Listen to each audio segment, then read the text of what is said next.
Once upon a time, many years ago, there was a country in the Mediterranean. It was a strong country. It ruled itself for many years by itself. And then over the course of years, it fell apart and eventually was conquered by an empire. And the empire was an oppressive empire. And this country had been held together by a very strong religion and a strong culture. And they tried as best they could, even under the shadow of oppression, to hold on to their religion and hold on to their culture, to their sense of identity. And of course, you can imagine, because this was an oppressive empire, that there were all sorts of reactions to how they were going to get along under this regime. And some of them decided, well, let's collaborate with the oppressors, and maybe we can hold things stable enough so that we can all survive.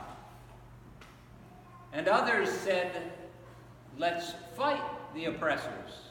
Let's have a revolution. And they began to stir up people to have a revolution. And other people went and decided that they would set up their own way of life out in the far distant places where they could have community life by themselves and they wouldn't have to deal with the oppressor at all. And so some of them did that. But most people just wanted to get by the day. They just wanted a life that was stable. A life. Well, what do we want? We want a stable life that's happy. That's all. They wanted to survive day by day, and they wanted some modicum of happiness. And they kept a low profile. Into this situation, a young boy was born, and he was raised in one of these little villages and grew up there, and then he left the village and went away for a while, and they didn't know what had become of him. But then after a while they began to hear these stories that he was in fact going around making speeches. He was making speeches about their way of life and speaking about how they might be able to form a new way of living under this state of oppression. He went around speaking about how they might, in each of their small communities, care for one another, bring healing to one another, how they might look out for the least powerful among them, how they could create a sense of caring and sharing with equality in their communities, and by doing that, it didn't matter about the oppressor. They'd help one another get through it. It didn't matter that if some people had sold their souls to the oppressor. It didn't matter if some had run off to become revolutionaries. What mattered was that they grew in caring for one another.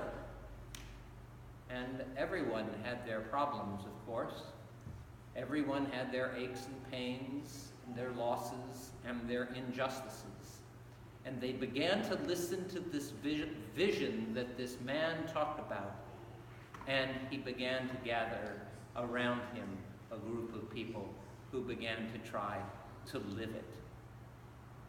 And he traveled around from place to place, trying to share this vision, this sense of community that might outlast everything. And he went from place to place to place.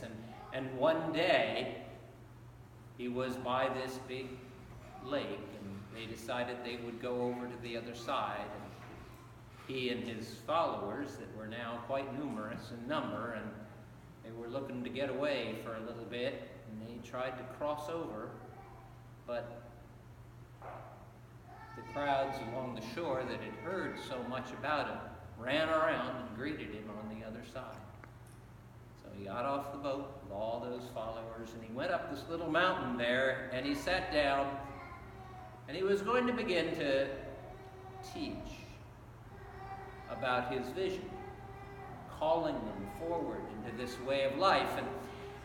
But he looked around, and he thought, wow, there's a lot of people here. And it's the end of the day, and I bet they're hungry. They've all come here seeking something. How are we going to feed them all? And one of his followers said, well, you know, we could work for half a year and not have enough money to give something for all these people. And he said, well, go look around. Somebody must have some food around here. And so one of the disciples went, and he said, well, I've found a boy who has 5 small barley loaves and 2 small fish. And you know, 3 barley loaves is about 1 meal for 1 person. So I don't know, what are they among so many? And he said, well, have the people sit down. And the people all sat down on this nice grassy knoll. And he took the fish and the bread, and he gave thanks for it, and he passed it around. And he passed it around the whole circle of people. Everybody waited patiently while it went from person to person to person to person to person to person to back. And then he said, go and gather up the leftovers. And so they went out with some baskets, and they gathered up 12 baskets of leftovers. And he had the baskets of the leftovers in front of him, and people saw what had happened. They were stunned. They were saying, this is more than just a teacher. This is something supernatural. We must grab a hold of him. We must cling to him and raise him up as our new leader.